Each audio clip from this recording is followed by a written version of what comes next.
Hey guys, Geoffrey here. In this video, I want to talk to you about the root of all relationship problems. And this is really the root of why your partner wants a divorce and doesn't even want to try to save the relationship any longer. And really, if you fix this problem, if you fix this root, you fix everything in the relationship. And I know a lot of you guys are rolling your eyes right now whenever I say something so definitive like that. But again, this has been proven thousands of times over.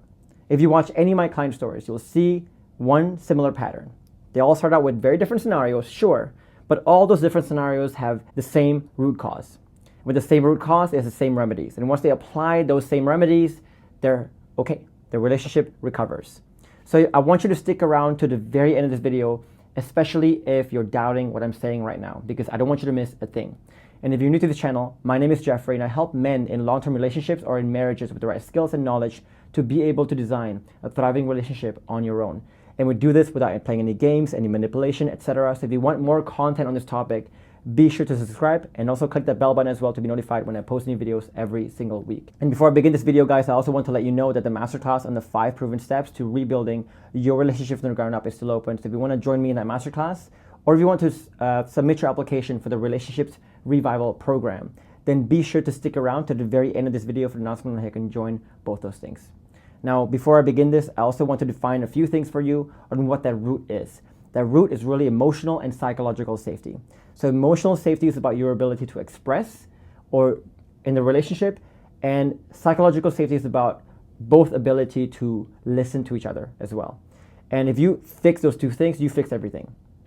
To understand that, we need to understand why the lack of safety is really the root of all relationship issues.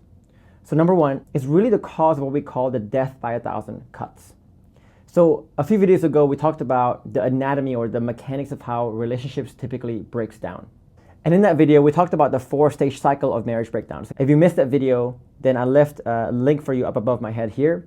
But essentially, the 4-stage cycle kind of goes like this, where stage 1 is about the conflict occurring. And this conflict can be something very small in the beginning, in the honeymoon period, over an AC remote, for example.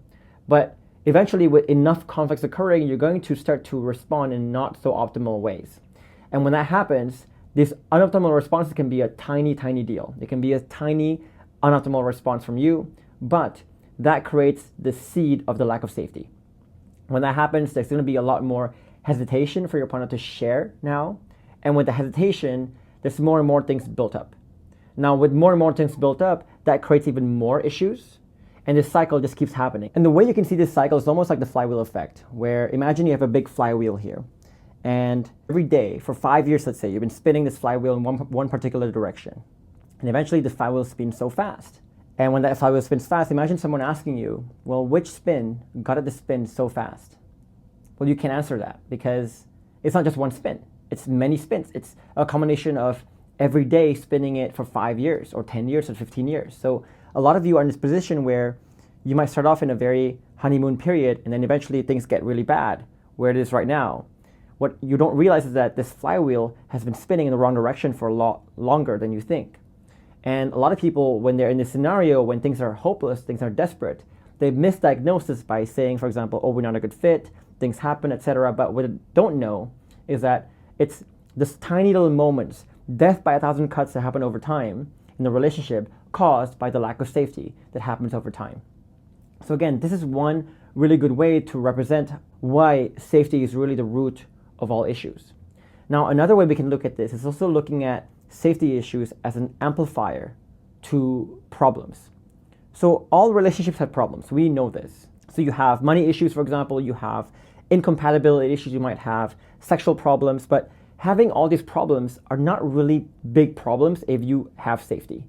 If you have safety, you can talk about it, you can listen to it, you can resolve it, then all these problems will go away. But the real problems come when you have these problems, but you don't even have the safety to talk about it. And again, so you have the problem itself, but then you have another layer of problems behind it, which is the problem of not even being able to talk about it, feeling embittered about it, repressing it, etc. But again, this doesn't happen to just one problem. It happens to many layers of problems here. But not only that, there's also the depth, because you can think about, let's say you have money problems, then you have the problem of not even being able to talk about it. Well, being bitter on that creates more problems.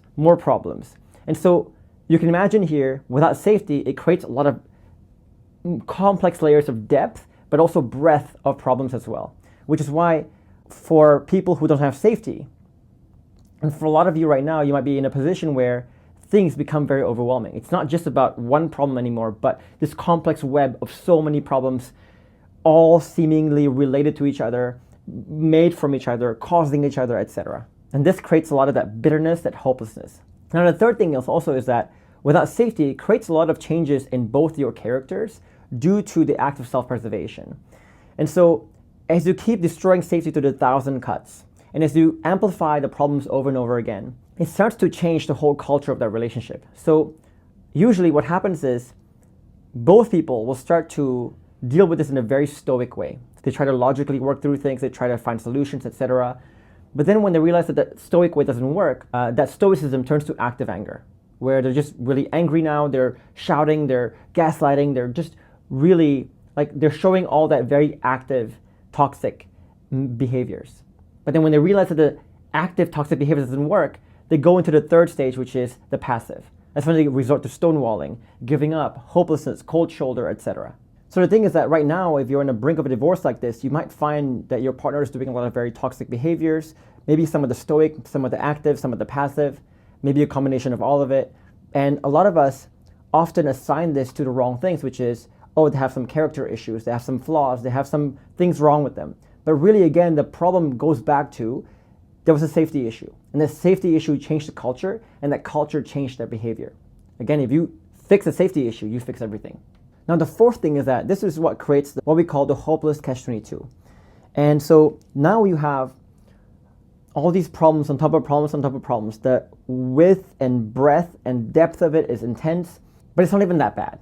Because what's even worse than this is that most couples at this point find themselves in such a low level of safety that they have so much baggage brewing, they have so many issues brewing, they have so much unhappiness brewing.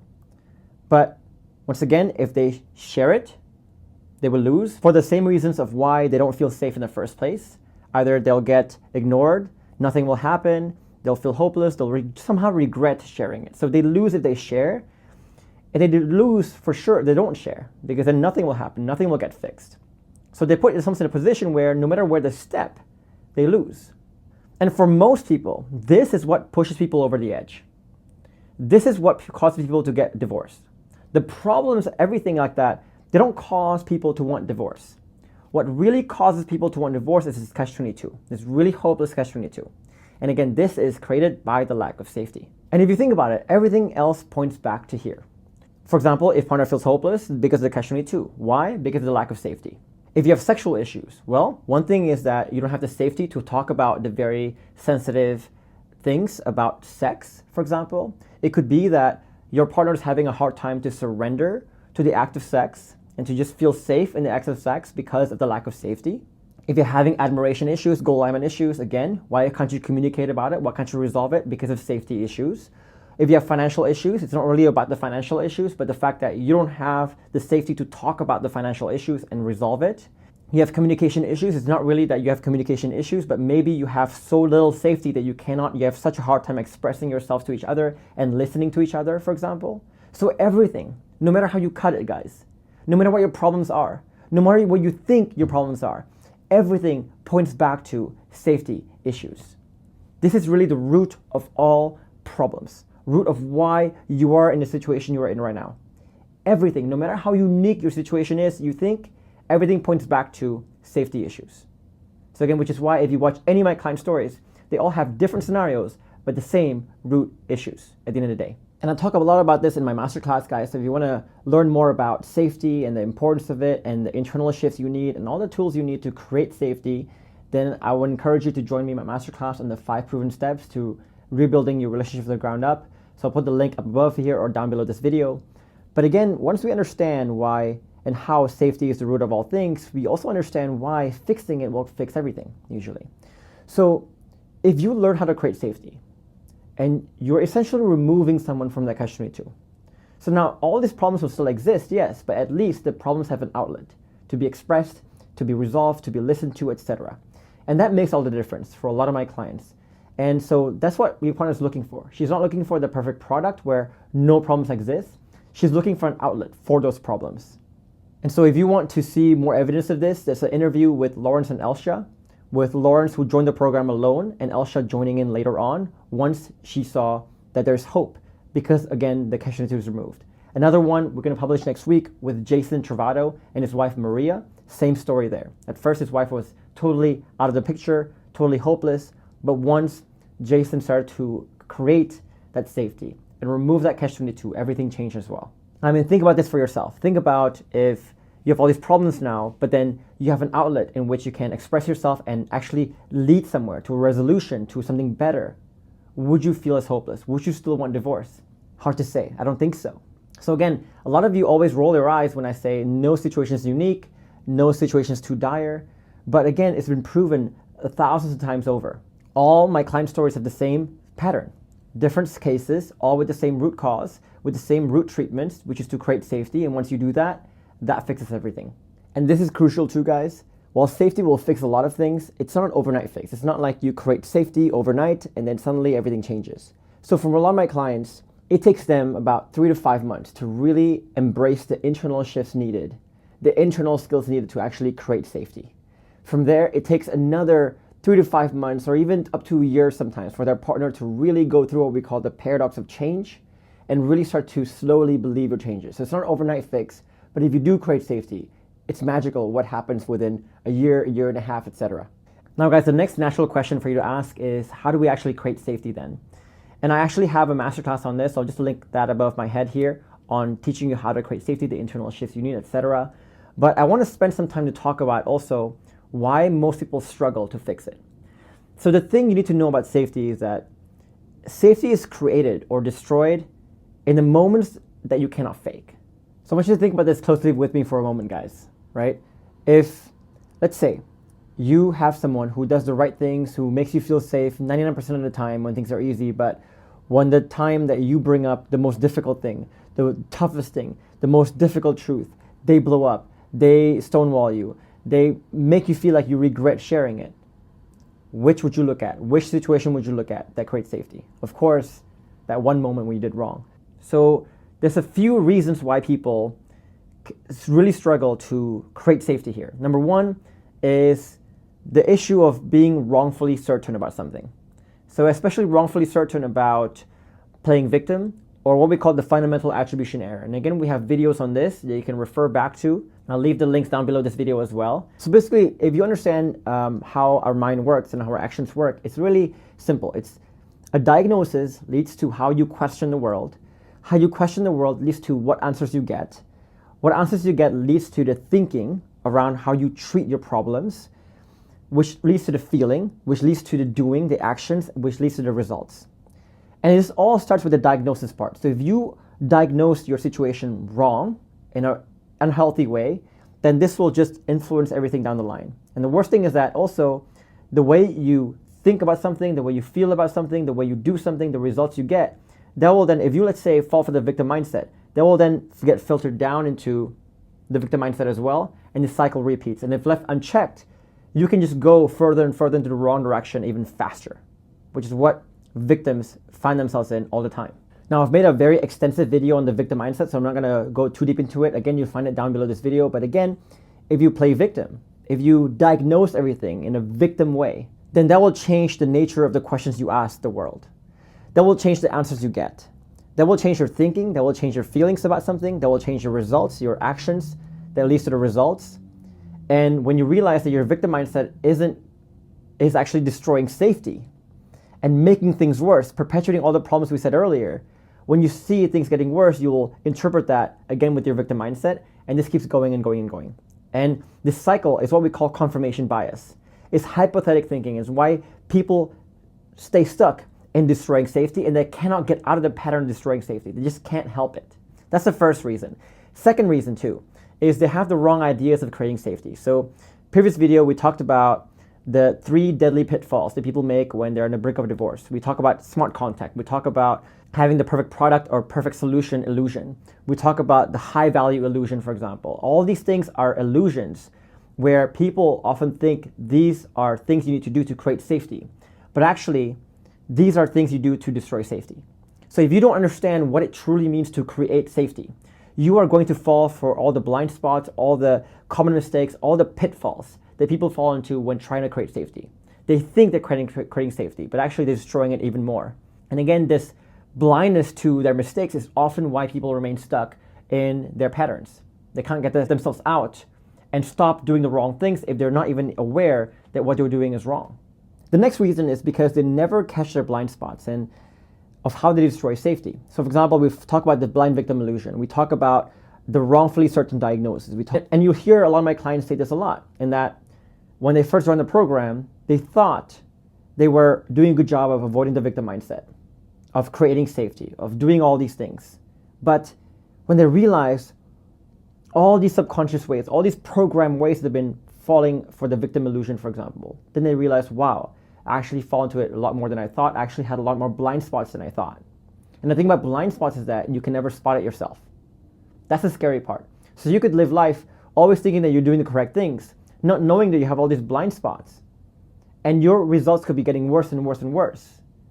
And you will never catch the fact that you have blind spots. You always think that you're doing the right things. Now, the last thing is really about whether your changes are surface level or whether they're in a very, very deep level. So the problem with a lot of people is that they have changed, yes, but they haven't changed, they haven't made their changes into their new programming. So basically the quote is that most people practice something till they can get it right, but very few people practice until they can't get it wrong. So I want you to think about that for a moment, because that's a very important concept. So a lot of people, they learn something, they may find the right process, the right changes, but they only master something until they can get it right, once or twice. But the old self is still the default. They're doing the new things, doing the right things. It still takes a lot of work, takes a lot of effort for them. It feels very unnatural to them. And it feels like a lot of energy and a lot of repressed things still mounting together. If that's the case, then eventually you'll explode, you'll go back to your old self, and you'll undo the house of cards you built. You'll do some things right, many things right, but you'll do many things wrong. And often you'll do many things wrong beneath your consciousness, unconsciously, and the things wrong that you do will be very, very big. And so this is what happens when you practice until you can get it right. But my clients, what I teach them to do is to practice until they can't get it wrong. So that's when the changes have become your lowest default. That even when you're sleepy, when you're tired, when you're having a rough time, whatever it is, you are accidentally now doing the right things. That's what makes the difference. Because again, safety is created in the subtle moments. Not in the obvious moments, the subtle moments, the moments that you cannot fake anymore. And we have a video on the patterns of change that I'll put down below this video as well, if you want to understand why making something a programming like this is so, so crucial. And the last thing, guys, the big mistake that people make is really rushing the process of healing, rushing the process of creating safety. It takes 3 to 5 months for my clients to really master the internal shifts, the internal skills, and it takes up to 3 to even a year sometimes for your partner to really catch up to your new self. And for a lot of people, because they haven't really programmed the changes internally, they have a hard time making these changes last and making the changes very consistently over a long period of time. And if you watch that video on the patterns of change again, you'll see why, if your progress is up and down like this, where you're not consistent, it's really, really hard to create safety that way. And that's the biggest mistake of all, is people rushing things, people trying to use tactics, people trying to shortcut this thing. The shortcuts and tactics don't exist. With that, guys, I hope that was helpful for you in really understanding why safety is really the root cause. And I understand that when it comes to your dire situation right now, things can seem very complex. It can seem very confusing. There's so many advice everywhere, but I hope you understand now why safety is the root of all things and why the problems are actually simpler than you think. And I hope this points you in the right direction in terms of how you can solve your problems too. But I'll leave you in the meantime with 2 other videos with more skills and knowledge for you to design a thriving relationship. But for now, guys, I will see you in the next video.